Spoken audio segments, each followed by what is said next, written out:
নমস্কার, learning history with যন্ত্র চ্যানেলের পক্ষ থেকে স্বাগত জানাই। আজকের এই ভিডিওটিতে যারা কল্যাণ ইউনিভার্সিটিতে পড়ছো তাদের DOC 1 course code HISH DSC T1 paper history of China from tradition to revolution, এই যে পেপারটি রয়েছে তোমাদের এখন পরীক্ষা চলছে যেমনটা তোমরা জানো। তো তোমাদের সেই কারণেই অতি শীঘ্রই তৎপরতার সাথে এই ভিডিওটি এমার্জেন্সিভাবে দেওয়া হলো। কল্যাণী ইউনিভার্সিটি ডিএসসি 1 নানান কারণে আমাদের ভিডিও আসতে অনেক সময় লেট হয়ে থাকে। তো এক্ষেত্রে আমরা জরুরি ভিত্তিতে ছাত্রছাত্রীদের রিকোয়েস্ট রেখেই কিন্তু এই ভিডিওটি উপস্থাপন করছি। কল্যাণ ইউনিভার্সিটিতে তোমরা যারা পরীক্ষা দিয়ে আসো ইতিমধ্যে তোমরা জানো যে যে দুটি সাজেশন আগে দেওয়া হয়েছিল মেন পেপারে, সেই দুটি 12 পেপারে 11 এবং 12 পেপারে কিন্তু সাজেশন কমন এসে গেছে। তো ছাত্রছাত্রীদের ডিমান্ডেই কিন্তু এই পেপারটিরও সাজেশন দেওয়া হলো। তো এই ডিএসসি 1-এর 10 মার্কসের এবং 5 মার্কসের যেমনটা আমরা দিই তেমনটাই কিন্তু সাজেশন থাকবে, এবং স্টার মার্কসগুলো তোমরা করে গেলে অবশ্যই সেগুলো কমন পাবে। বাকিগুলো দেখে রাখলে কোনোটাই কিন্তু আর কোনো রিস্ক থাকবে না, তোমরা মোটামুটি সবই কমন পেয়ে যাবে। তো চলো প্রথমে 10 মার্কসের প্রশ্নগুলো দেখে নিই। 1. ক্যান্টন ব্যবস্থা বলতে কী বোঝো? এই ব্যবস্থা ভেঙে পড়লো কেন? ব্যাখ্যা করো। এটি 10 মার্কসের জন্য এবং 5 মার্কসের জন্য উভয় ক্ষেত্রে গুরুত্বপূর্ণ একটি স্টার মার্কস দেওয়া প্রশ্ন। দ্বিতীয় প্রশ্ন, প্রথম আফিম যুদ্ধের প্রেক্ষাপট ও ফলাফল আলোচনা করো। 10 মার্কসের জন্য গুরুত্বপূর্ণ। তৃতীয় স্টার মার্কস দেওয়া প্রশ্ন, প্রাক আধুনিক চীনের শাসন ব্যবস্থা বলতে শাসন ব্যবস্থা সম্পর্কে আলোচনা করো। স্টার মার্কস দেওয়া প্রশ্ন এটি। চতুর্থ প্রশ্ন, স্টার মার্কস দেওয়া, চুক্তি ব্যবস্থা বা ট্রিটি সিস্টেম বলতে কী বোঝো? চীনের উপর এই ব্যবস্থার প্রভাব আলোচনা করো। এটি 5 মার্কসের জন্য এবং 10 মার্কসের জন্য উভয়ের জন্য গুরুত্বপূর্ণ, এগুলো তোমরা দেখে রাখবে। এরপরে পঞ্চম প্রশ্ন দেখো। পঞ্চম প্রশ্ন একটি স্টার মার্কস দেওয়া প্রশ্ন, বক্সার বিদ্রোহের প্রকৃতি বিশ্লেষণ করো। এটি 5 এবং 10 মার্কসের জন্য গুরুত্বপূর্ণ। 6.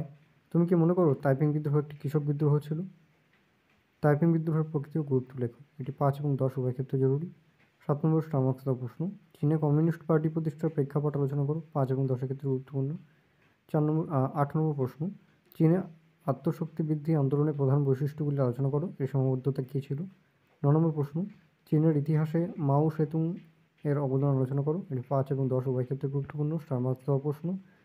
10 নম্বর প্রশ্ন, স্টার মার্কস দেওয়া, গণপ্রজাতন্ত্রী চীনের উত্থানকে তুমি কীভাবে ব্যাখ্যা করবে?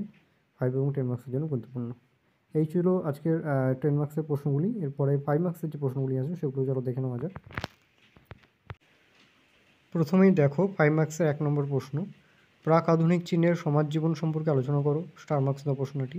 দ্বিতীয় স্টার মার্কস দেওয়া প্রশ্ন, প্রাক আধুনিক চীনের অর্থনীতি সম্পর্কে আলোচনা করো। তৃতীয় প্রশ্ন, চীনের অর্থনীতিতে জেনিট শ্রেণীর উত্থান আলোচনা করো। চতুর্থ স্টার মার্কস দেওয়া প্রশ্ন, চীনের ইতিহাসে চৌঠা মে আন্দোলনের তাৎপর্য বিশ্লেষণ করো। পঞ্চম প্রশ্ন, লং মার্চের গুরুত্ব আলোচনা করো অথবা লং মার্চ সম্পর্কে টিকা লেখো। 6 নম্বর স্টার মার্কস দেওয়া প্রশ্ন, চীনের 100 দিবসের সংস্কার 1898 সম্পর্কে টিকা লেখো। স্টার মার্কস দেওয়া প্রশ্ন এটি। 7 নম্বর প্রশ্ন, চীনের সমরনায়কদের শাসনের তাৎপর্য আলোচনা করো। 8 নম্বর প্রশ্ন, নজরানা পদ্ধতি সম্পর্কে টিকা লেখো। স্টার মার্কস দেওয়া প্রশ্ন এটি। 9 নম্বর প্রশ্ন, নানকিংয়ের সন্ধি চুক্তির তাৎপর্য ব্যাখ্যা করো। 10 নম্বর স্টার মার্কস দেওয়া প্রশ্ন, ডক্টর শান ইয়াত সেন রাজনৈতিক দর্শন আলোচনা করো। ডক্টর শান ইয়াত সেনের কৃতিত্ব, অথবা প্রশ্ন এভাবেও আসতে পারে যে ডক্টর শান ইয়াত সেনের কৃতিত্ব আলোচনা করো। এই 10টি প্রশ্ন 5 মার্কসের জন্য দেওয়া হলো, অতি গুরুত্বপূর্ণ। স্টার মার্কস তো ওগুলো অতি অবশ্যই করে যাবে এবং বাকি প্রশ্নগুলো দেখে রাখলে আশা করি কোনো কিছুই বাদ যাবে না। তোমাদের পরীক্ষার জন্য বেস্ট অফ লাক, ভালো করে পড়ো এবং আশা করি এই প্রশ্নগুলি তোমাদের অনেকটাই সাহায্য করবে। প্রশ্নগুলি যদি পড়ে যাও তাহলে প্রশ্নগুলি আগে থেকে চেনা হয়ে থাকবে এবং তোমরা পরীক্ষার সময় উত্তর দিতেও কিন্তু আরও সুবিধা হবে। এই ধরনের আরও ভিডিও পেতে অবশ্যই চ্যানেলটিকে সাবস্ক্রাইব করে রাখবে এবং তোমাদের আরও কী কী ভিডিও দরকার সেগুলো তোমরা অবশ্যই কমেন্ট বক্সে লিখে জানাতে পারো এবং স্যারের সঙ্গে নোটসের ব্যাপারে এবং বিভিন্ন অন্যান্য বিষয়ে জানতে অবশ্যই স্যারের সঙ্গে যোগাযোগ করতে পারো। Thank you for watching.